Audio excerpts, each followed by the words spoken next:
Well, Sec Martin, no, yung kanyang efficacy rate after the first dose is 70%. At tumataas ito after bigyan ng second dose. Pero yun nga, depende rin dun sa length of time kung kailan ibinigay yung second dose. And this is still part of the ongoing clinical trial phase 3 data that we will be getting from AstraZeneca. But we know that after the first dose, the efficacy is at least 70%. At dahil nga po may EUA na siya, maaari na rin po siyang gamitin ng ating pamahalaan. Natin na ito yung marami rin pong local government units, no, na nakikipag-tripartite agreement with the government and AstraZeneca for them to be able to access this drug. The advantage of this vaccine is that it is stored at 2 degrees to 8 degrees, no? So hindi po siya masyadong maselan and mas madali po siyang i-transport at saka i-store sa lugar po ng pagbabakunahan.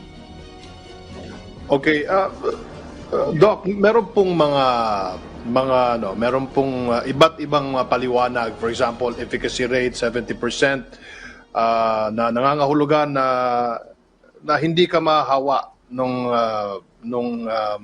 COVID-19 at 70% chances na hindi ka mahawa. But at the same time, meron din po yung component na hindi ka madadala sa ICU.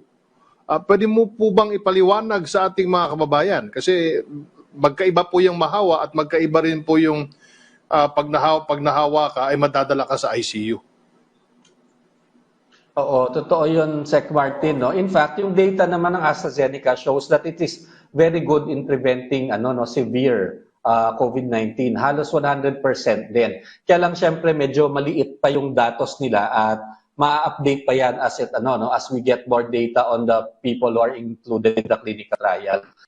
The 70% efficacy rate in preventing COVID-19, it was found out that those who did get COVID-19 had mild to moderate illness. At halos complete din niya yung, so far, with the data that they have, with the limited data, it has very good protection against severe COVID. Ibig po sabihin, kahit yung mga nagkasakit, hindi grabe yung kanilang nagiging sakit na COVID.